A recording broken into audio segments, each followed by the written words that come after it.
Sakramen Baptis, kelas 8, oleh Santi Aritonang. Doa pembukaan. Tuhan Yesus Kristus, terang dan keselamatan dunia. Sabdamu adalah terang bagi batin manusia. Pada hari ini kami akan belajar memahami makna baptis yang kau selenggarakan dalam gerejamu.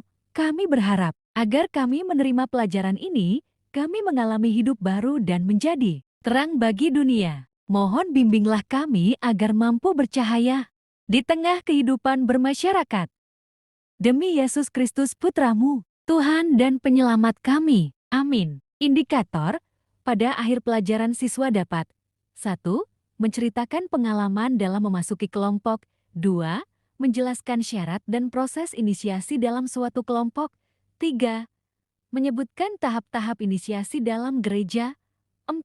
Menjelaskan makna sakramen baptis. 5. Menjelaskan tugas dan perutusan seseorang yang telah menerima sakramen baptis. Pertanyaan, apa arti kata sakramen? Berapa sakramen yang dirayakan dalam gereja Katolik? Apa artinya sakramentali dan apa saja contohnya? 7 sakramen gereja Katolik dan penjelasannya.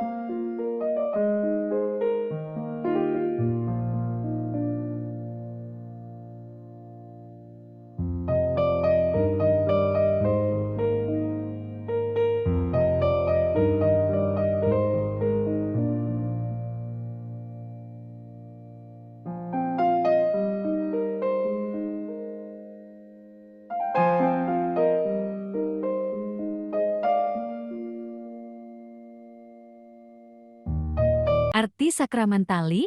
Sakramentali adalah tanda-tanda suci yang memiliki kemiripan dengan sakramen. Sakramentali itu menandakan karunia-karunia, terutama yang bersifat rohani dan diperoleh berkat doa permohonan gereja. Contoh sakramentali, pemberkatan rumah, dan lain-lain. Upacara penyerahan anak kepada penguasa air. Upacara inisiasi Kristen dilaksanakan dalam 4 masa dan 3 tahap. 1. Masa prakatikumenat. Masa pemurnian motivasi calon diakhiri dengan upacara tahap pertama, pelantikan menjadi katekumen. 2. Masa katekumenat. Masa pengajaran dan pembinaan iman serta latihan hidup dalam jemaat yang diakhiri dengan upacara tahap kedua, upacara pengukuhan katekumen terpilih. 3. Masa persiapan terakhir. Masa khusus untuk mempersiapkan diri menerima sakramen-sakramen inisiasi yang diakhiri dengan tahap ketiga, upacara penerimaan sakramen-sakramen inisiasi. 4. Masa mistagogi. Masa pembinaan lanjutan setelah seseorang menerima sakramen inisiasi. Ada 3 sakramen inisiasi. Pertama, sakramen baptis. Kedua, sakramen ekaristi. Ketiga, sakramen krisma. Yang pertama adalah sakramen pandangan kitab suci tentang inisiasi. Yohanes 3 ayat 1-7 adalah seorang Farisi yang bernama Nikodemus, seorang pemimpin agama Yahudi. Ia datang pada waktu malam kepada Yesus dan berkata, "Rabi, kami tahu bahwa engkau datang sebagai guru yang diutus Allah, sebab tidak ada seorang pun yang dapat mengadakan tanda-tanda yang engkau adakan itu jika Allah tidak menyertainya." Yesus menjawab, katanya, "Aku berkata kepadamu, sesungguhnya jika seorang tidak dilahirkan kembali, ia tidak dapat melihat kerajaan Allah." Kata Nikodemus kepadanya, "Bagaimanakah mungkin seorang dilahirkan? Kalau ia sudah tua, dapatkah ia masuk kembali ke dalam rahim ibunya dan dilahirkan lagi?" Jawab Yesus, "Aku berkata kepadamu, sesungguhnya jika seorang tidak dilahirkan dari air dan roh, ia tidak dapat masuk ke dalam kerajaan Allah. Apa yang dilahirkan dari daging adalah daging, dan apa yang dilahirkan dari roh adalah roh.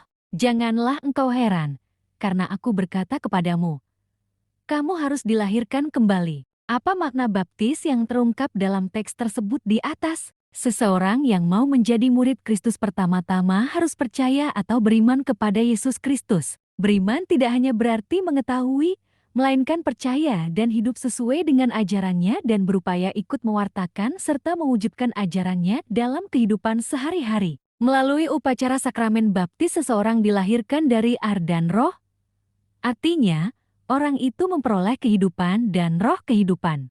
Buah atau rahmat pembaptisan. mendapatkan pengampunan dari segala dosa, baik dosa asal maupun dosa lain serta siksa-siksa dosa. Menjadi ciptaan baru 2 Korintus 5 ayat 17 dan dilantik menjadi Allah Galatia 4 ayat 5-17 dan mengambil bagian kodrat ilahi 2 Petrus 1 ayat 4.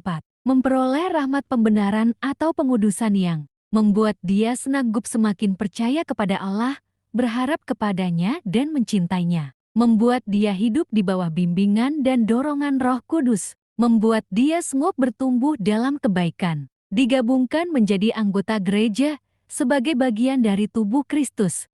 Dimateraikan secara kekal dengan satu materai rohani yang tak dapat dihapuskan. Ia termasuk bilangan Kristus sehingga boleh berharap untuk mati dan bangkit bersama Kristus dan layak mendapat kehidupan kekal di surga. Mengembangkan rahmat baptisan dalam hidup sehari-hari. Mengembangkan rahmat baptisan dalam hidup sehari-hari. Refleksi tertulis. Pertama, pada waktu seseorang menerima sakramen baptis, orang itu dibersihkan dari segala dosa. Bagaimana jika orang itu berbuat dosa lagi? Mungkinkah? Apa yang harus dia lakukan? Kedua, buatlah daftar tindakan-tindakan yang perlu dilakukan oleh orang sudah menerima sakramen baptis agar tetap sebagai putra-putri Allah yang setia kepada Kristus. Laksanakan hal itu dalam kehidupanmu. Ketiga, buatlah doa yang mengungkapkan keinginanmu untuk hidup sesuai dengan rahmat baptis yang diterima. Doa penutup. Bapa di surga, terima kasih atas penyertaan-Mu. Berkatilah kami selalu sehingga kami selalu bersyukur atas segala yang kami miliki. Terima kasih atas kasih-Mu dalam hidup kami. Amin.